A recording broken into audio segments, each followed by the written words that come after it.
Hey guys, what's up? This is Brian. Long time no video in general, in particular behind the scenes. I'm excited to get going with some videos and get back on that PNTVs, the plus ones, and of course the 101s. Anyway, I need to create a video for our genius designer Yasmin so she can create one of her workbooks and all the icons for the class. And our production schedule is a little bit off. So I'm going to do this to get ahead of the game. And I thought, you know what? I'll just use this as an excuse to say hello and to give you a behind the scenes look at my preparation. So here we are. Next class, teaching tomorrow morning. Energy 101, subtitle to be determined. Still working on that. But basically, the idea here is that if we want to actualize our potential, obviously we need to have energy, right? If we have a hard time getting out of bed, we're going to have a hard time actualizing our potential and giving our gifts to the world. So this is a really important class I've been thinking about teaching for quite a while. And it's going to integrate, eating, our nutrition 101, movement 101, sleep 101, breathing 101, meditation 101. A lot of classes I'm going to bring together and kind of use this as a context to distill the absolute most important stuff. But starting at the top, energy 101. If you look at the ancient etymological root of energy, it's energeia, however you pronounce that in Greek, which literally means in work, en ergon, in work. So the actual definition is a capacity for work or vigorous activity. So I'm going to make the case that our energy levels are really our soul's engine. Right? Our souls need our physical energy in order to, for us to give ourselves most fully to the world. So I draw this little Maslow thing all the time, right? His pyramid that I represent, in this context, right? So this is what we're capable of being. We need to have a really, really strong foundation, and our energy is literally the engine through which we're able to show up powerfully in work, in love, and everything that's important to us. And then I'm going to make the point in the class that mitochondria, the little microscopic powerhouses that exist within nearly every cell in our body, those are literally the energy centers that we need to pay a lot of attention to. There are a quadrillion mitochondria in our bodies. That's 16 zeros. That's a lot. 10 million times a billion. A billion of them can fit on a pinhead, yet in aggregate, they constitute about 10% of our body weight. That's incredible. But we're not thinking about our mitochondria. We need to. We'll talk about that. And then the second idea is we need to step all the way back, I think, and see that we live in a profoundly sick society. Krishnamurti once said that it's no measure of health to be well adjusted to a profoundly sick society. So we need to be iconoclasts about it and break some icons, right? We need to be willing to have a new vision, have the courage to go out and live differently, then be an exemplar of what we think needs to happen in our culture and in our society. That requires commitment. I'm going to make the case that I'm good enough. That's not good enough. If we want to make a difference in the world, we need to be exceptions. We need to live heroically, as we discuss all the time. That means we need to have the strength for two in order to make a difference in the world. And again, requires commitment, requires seeing the world differently, breaking some icons, being willing to deal with the pushback you'll get from family and friends. Why are you doing that? I can't, this is fine. Well, no, it's not. It actually isn't okay that 1 in 2 men will be diagnosed with cancer and 1 in 3 women will be diagnosed with cancer. That's not okay. And we know the root of these issues and other diseases. And by the way, it's mitochondrial dysfunction. I get excited about this. We'll talk about this idea of you think you're at an 8, but you're really at a 2. You think you're at an 8 intensity-wise of how you're showing up, but you're really at a 2. It's a great idea from one of the authors we profile. You need to turn up the heat to 212 degrees. That's when water boils. Our third idea we'll talk about is rule number 1. The energy is there. Your body wants to be energized. It wants to be healthy. And the reality is, if you're sick or you're older, you're dealing with issues, you just need to work harder. You need to play the margins even closer, but the energy is there. The vitality is there. We need to create the environment through which that energy can express itself, and quit doing the things that get in the way. We'll talk about the golden Buddha story, which is awesome. And we'll also talk about golden seeds. We just planted a little, I like to call it a micro farm in our backyard. And we've got 75 different seeds, varieties of vegetables, etc. We're moving up to 101. But it's staggering to me that you can take a seed in a packet. It will hang out in that packet. You know, nothing's happening. But you put it in soil, give it a little water and a little sun, and boom, within days it's sprouting. That latent potential is there. It's the same thing with our energy. The latent energy is there. We just need to make sure we're putting it in the right soil. We'll talk about, again, how to do that. But we need to see that the energy is there. We got to believe it. Then we'll talk about the optimist you.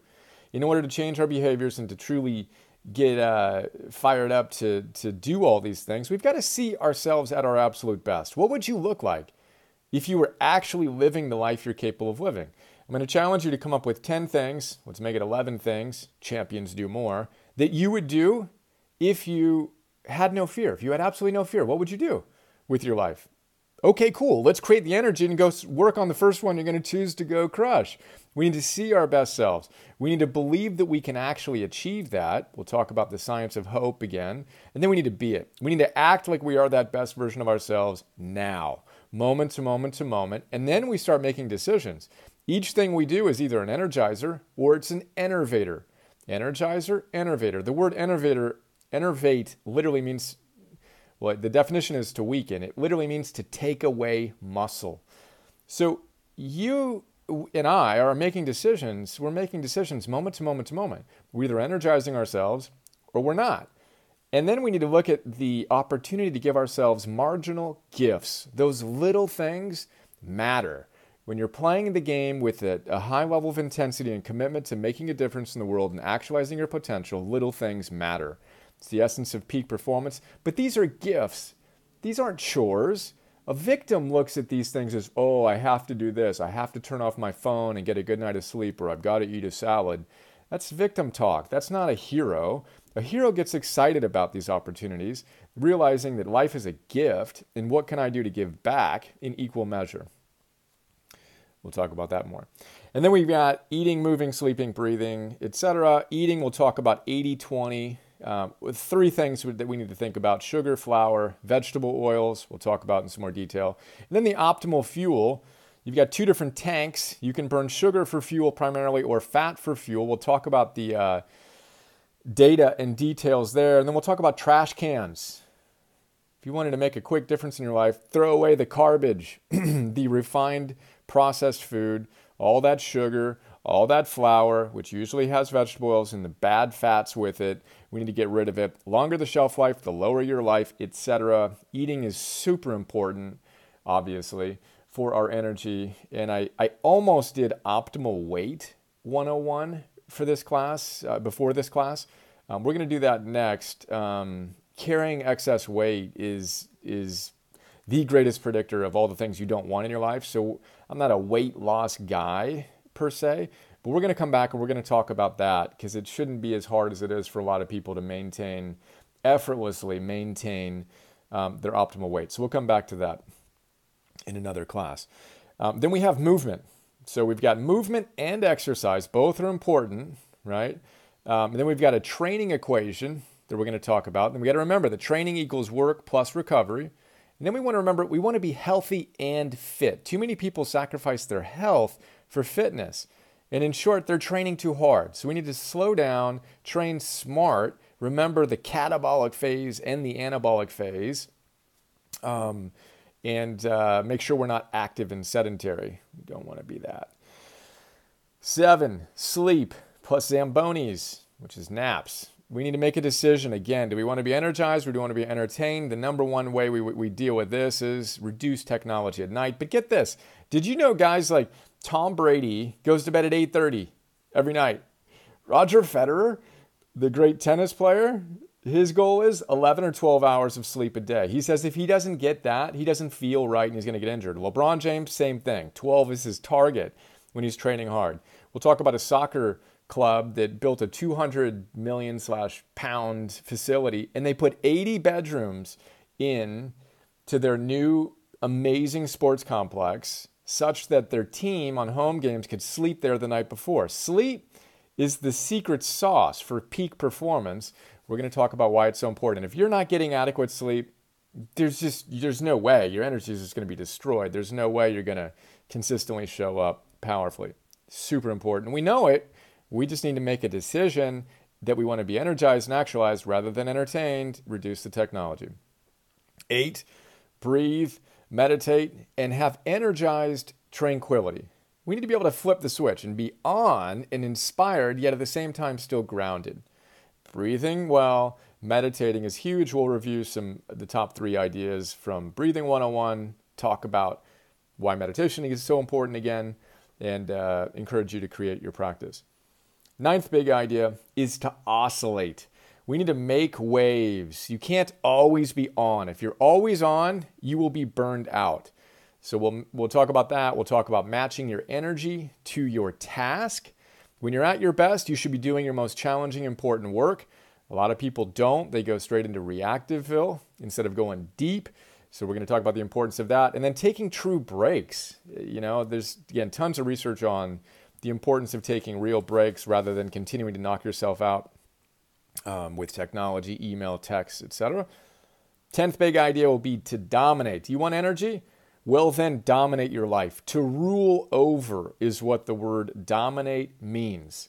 We want to do things like conquering our digital addiction. Again, we had a whole class on that. How are you doing with that? Are you dominating it, or are you being hacked by the $9 trillion attention economy? We got to figure out what we're doing here and what's working and what's not working. This is by far digital technology. It's amazing, obviously. I'm using technology to record this and share it with you, but it's also our number one enervator. We got to identify it and quit weakening ourselves and use it to energize ourselves. We want to approach life. We don't want to avoid our challenges. You avoid challenges, you're going to dissipate energy. Not good. We want to approach our challenges and we want to win. What's important now? We want to know what's important, and then we want to do it, and then we want to repeat. And in the process, we have mastery of micro moments. All right, so George Leonard says, the great Aikido master, wrote a book called Mastery, that we need to reclaim lost moments. Every single moment of our lives is an opportunity to practice, and that's energizing. But if you're doing things, I don't really want to do it, then that's enervating. And we need to use those micro moments, as my coach Phil Stutz describes them, as opportunities to tap into that universal life force and master ourselves. And in the process, remember, the big things, all the big things we want to achieve in our lives, they come through the small things, the smallest little things give us a portal into the biggest and best. And then finally, 11, champions do more. 11 big idea is energy algorithms. Another class we recently did was Optimizing Algorithms 101. Right? You got to write rules and scripts and systems so that you just automatically do things using your willpower wisely, which is finite, to install habits that run on autopilot such that you can do what you're here to do and spiral up. So the question I'm going to have is, what's the number one thing you know you could be doing to optimize your energy? And the number one thing you need to stop doing. I come back to this all the time. Self-care, kryptonite, make your best, your baseline. It's all one big game. Play it well, hero. That is a very quick look at this class. I'm super excited about it. It'll probably be like 75, 90 minutes. There you go. So I prepare for these. Each one of these has its own thing. I always handwrite and I go through it a number of times. Just kind of getting a flow to it, etc. That is my way to prepare. Look forward to sharing more. I hear the kids. They're ready for me. All right. See ya.